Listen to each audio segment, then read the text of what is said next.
Let's pray. Precious Father in heaven, thank you for the gift of life and thank you for the gift of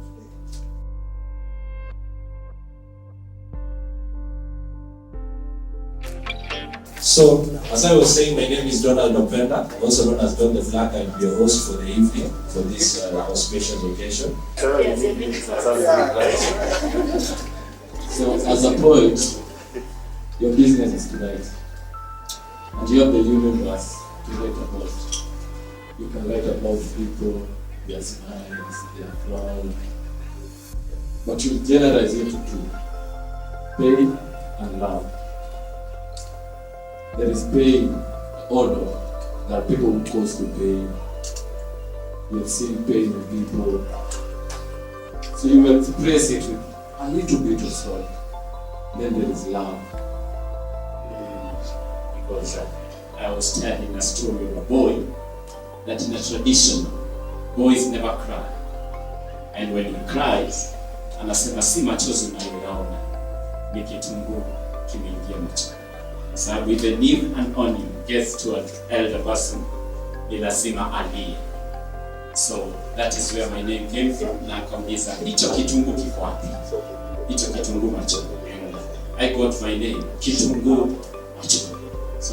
Those who are, who are supposed to support me, or when I was actually chosen, or did not support me, the only person who was there until the time of election was Ogweno Stephen.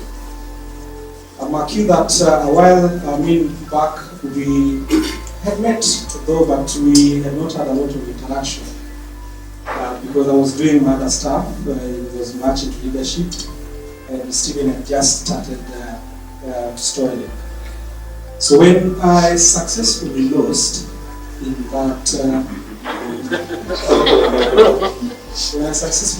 that election, then I said, okay, now let's do some work together. And I became part of storytelling. By that time, I started the Beyond in Africa, which we later changed to Legacy Leadership Africa. I must say that I'm very, very happy today because this book is being launched on a day when Legacy Leadership Africa has just been registered and is now a very legal entity. I would say it's a double blessing. I would say blessing with the Lord.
This young man I met several years ago at a major presentation, and he spoke before I did. And after he spoke, I was ready to sit down. I was like, now what's left to be said? Truly, it was amazing. I mean, and his clarity, his sense of who he was as an African man, I find unique here in Kenya. And it startled me. And I was like, the way he was steeped in history of our culture. I said, this brother here need to be, in the house of leadership here.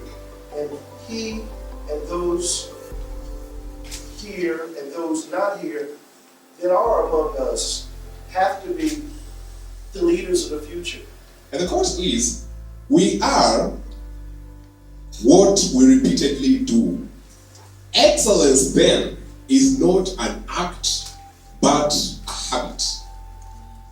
Let me just repeat that, and I hope you get it the way I get it every time I read this. When I'm sort of in a haze and feeling uninspired, I remember that we are what we repeatedly do. Excellence then is not an act, but a habit. So this is really the driving quote that really got me to write this book.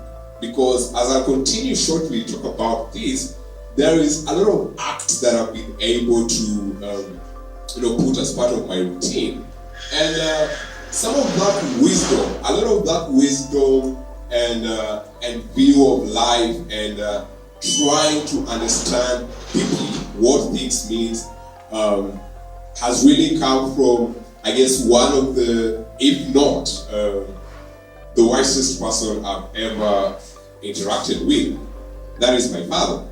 And so right now we'll give him a round of applause. Yeah.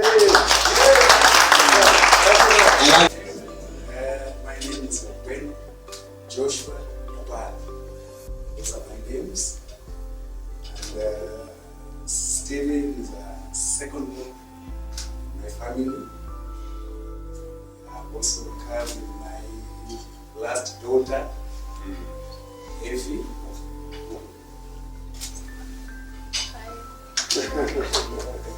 Yeah, so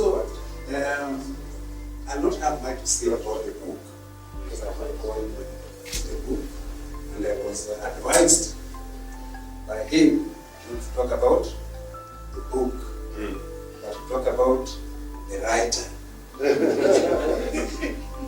Yeah? Let's hear it. Yeah, so I'm not saying much else about the writer because of the time. Because as you look at the writer, he's aged. I've known him at age 0 until where he is now, aged. So if you have to talk about him, I think you will go on until daylight. I want to speak about when I first met Stephen. So we met in some committee of sorts that was to do with Impact, him and a few other gentlemen here. And Stephen shocked me because I'm a career person in the corporate world, but I also do a lot of mentoring and coaching for youth, and I've done it within the corporate world. And that is truly my passion, mentoring, coaching, and as an author, I wrote a children's book where I wanted us to teach values to the children that we feel are lost in our community, as our elders spoke about in Africa. And so I meet this guy and we're in a group and we're talking, and like I said, I've dealt with so many youth, and we can all agree our society has positives, negatives, but in Africa, a lot of what we believe is legacy has become money, power, and celebritydom defined in the wrong way. All right? So I meet this guy and I'm like shocked and blown away because this is a youth that believes legacy is impact. Legacy is what he wants to live in Africa. I mean, he never spoke anything about money. He knows that will come later. So I've never told him that, but when I met him, that really took me aback. And Thank you for that, Steve. Makofi.